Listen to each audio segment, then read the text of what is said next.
जय हिंद दोस्तों। समांतर श्रेणी ये चैप्टर बिहार बोर्ड के लिए जो ऑब्जेक्टिव और फार्मूला होता है उसके लिए बहुत ही इम्पोर्टेंट है, क्योंकि ये जो चैप्टर है इससे हर साल 2 ऑब्जेक्टिव और 2 सब्जेक्टिव पूछा जाता है। और इस वीडियो में मैं आप लोगों को 2 ऑब्जेक्टिव कहाँ से पूछे जाते हैं और फार्मूले क्या होते हैं उन सभी को आप लोग को प्रोवाइड करवा दूंगा। तो चलिए शुरू करते हैं। पहले जान लेते हैं समांतर श्रेणी होता क्या है। पहले इसका परिभाषा, किसी संख्या के श्रेणी नियत सार्वंतर से बढ़ते जाता है। जैसे आप लोगों ने घर में अपने सीढ़ी देखा होगा। मान लीजिए कोई सीढ़ी है, सॉरी पेन नहीं चला, देखिए बोर्ड पे बताते हैं। ये कोई सीढ़ी है और इसका प्रत्येक जो अगला स्टेप होता है हर के इक्वल होता है। एक हर इक्वल होता है, ये इसके इक्वल है, ये इसको और ये इसके बराबर। और ऐसे जब कोई चीज़ बढ़ता है तो उसे हम बोलते हैं समांतर श्रेणी। एपी के प्रकार, यानी जो एपी होता है उसके प्रकार कितने होते हैं। एपी मुख्यतः 2 प्रकार के होते हैं। फर्स्ट, परिमित एपी, यानी देखिए इसका डिफिनेशन से आपको पता चल जाएगा क्या कह रहा है। जिस एपी में पदों की संख्या नियत हो, जिस एपी में पदों की संख्या नियत हो उसे परिमित एपी कहते हैं। जैसे एग्जाम्पल मैंने नीचे दिया है 4, 6, 8, यानी देखिए इसमें मात्र केवल 3 पद हैं, इसलिए इसे हम क्या बोलेंगे, परिमित एपी। और यदि यही इसमें डॉट और डॉट जाते रहता है, इसका कभी अंत नहीं होता, तो इसे क्या बोलते हैं हम लोग, अपरिमित एपी। चलिए नेक्स्ट देखिए, एपी का सार्वंतर। पहले तो आप लोग लिख लीजिए एपी का एक रूप ऐसे ही मैंने मान लिया है A1, A2, A3, A4, A5 dot dot dot हो रहा है। तो इसका सार्वंतर पहले कैसे निकालेंगे, यानी डी निकालने का फॉर्मूला होता है दूसरा पद माइनस पहला पद, यानी दूसरा पद A2 है एंड पहला पद A1 है। D equal to A2 minus A1, D equal to A2 minus A1, ये जो है फॉर्मूला है। एपी का एनवा पद नेक्स्ट है N equal to A plus N minus 1 into D, जहाँ एन एनवा पद है, ए पहला पद, एन पदों की संख्या एंड डी सार्वंतर। देखिए आप लोग के जो है इसी फार्मूला से एक ऑब्जेक्टिव और एक सब्जेक्टिव यानी 1 प्लस 2 3 नंबर के यहीं से आप लोग के पूछा जाएगा, इसलिए फार्मूलों को ज़रूर याद रखें।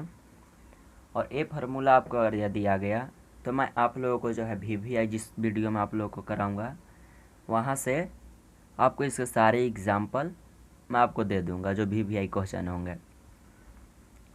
मैंने अभी बताया डी कैसे निकालते हैं, A2 माइनस A1 से। नेक्स्ट है एपी का गुण। एपी का गुण क्या होता है, यदि 3 संख्याएं एपी में हो यानी लगातार बढ़ते हुए हो, यानी तो उसे हम कैसे मानते हैं, ये पहला मानिएगा आप ए माइनस डी, दूसरा ए और तीसरा ए प्लस डी मानते हैं। नेक्स्ट देखिए, यदि 4 संख्या एपी में हो तो उसे हम कैसे मानते हैं, A minus 3D, A minus D and A plus D and A plus 3D मानते हैं।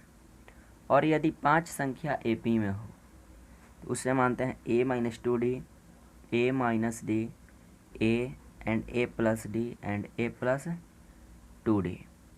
यदि 2 संख्या एपी में हो, यदि 2 संख्या ही केवल एपी में हो तो उसे हम लोग मानते हैं A minus D and A plus D.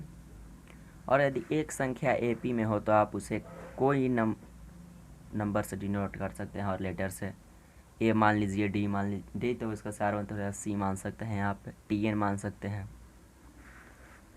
अब नेक्स्ट है एपी के n पदों का योग। जो एपी है उसका n पदों का योग क्या होता है, देखिए वो 3 नंबर के 4 नंबर के क्वेश्चन पीछे बताया मैंने, वहाँ से पूछा जाता है। और एक पूछा जाता है 2 नंबर का क्वेश्चन इस फार्मूले से, जिसको आप याद कर लीजिए। और किस टाइप का क्वेश्चन पूछे जाते हैं जो इस चैप्टर का अगला वीडियो होगा मैं उसमें आप लोगों को ज़रूर बता दूंगा। चलिए पहले फार्मूला पढ़ लीजिए। S N equal to N by two into 2a plus N minus 1 into D. यहाँ एस एन पदों का योग है, एन पदों की संख्या है और ए पहला पद है और डी सार्वंतर। तो डी निकालने के लिए मैंने आपको बताया पीछे फार्मूला। और देखिए ये जो एन पदों का योग है इसके लिए एक और फार्मूला होता है, इसके लिए एक फार्मूला होता है S N equal to N by two into A plus L. S N equal to N by two A plus L, जहाँ एल जो है अंतिम पद होगा, ए जो है पहला पद, ए पहला पद होगा एंड एन पदों की संख्या और एस एन जो कहलाता है वो कहलाता है पदों का योग। नहीं देखिए ये तो सारे फार्मूले हो गए, जो मेन फार्मूला होते हैं वो मैंने आपको 2 फार्मूले बताएं, उससे आपको जो है क्वेश्चन पूछे जाते हैं। और यदि आप लोग ऐसे ही चाहते हैं कि मैं इसका भी जो सारे बुक का क्वेश्चन है उसे सॉल्व करूं या VVI सॉल्व करूं, तो प्लीज़ आप मुझे कमेंट में बता दें, मैं आप लोगों को ज़रूर बताऊंगा कि इसमें VVI क्या क्वेश्चन है और क्या पूछे जाते हैं हर साल, क्योंकि बहुत इम्पोर्टेंट है एग्ज़ाम के लिए। इसमें से 5 या 6 नंबर के क्वेश्चन पूछे जाते हैं, ये आप ज़रूर ध्यान रखें। और आपको फार्मूला से हर साल लगभग 1-2 क्वेश्चन ज़रूर आता है, इसमें से कम 2 क्वेश्चन। और अगला चैप्टर हम लोग करेंगे त्रिकोणमिति, ट्रिग्नोमेट्री, जिसे आप ज़रूर देखिएगा। उसका बेसिक में हम बताएंगे कैसे फार्मूलों को निकालते हैं, कैसे sin 30 का मान इतना होता है, कैसे sin 45 का मान, tan 45 का, सभी का मान हम निकालेंगे एकदम बेसिक से आप लोगों को पूरा। और उसके बाद उसके क्वेश्चन आंसर सॉल्व करेंगे और उसके बाद VVI उसका। तो मिलते हैं अगले वीडियो में दोस्तों।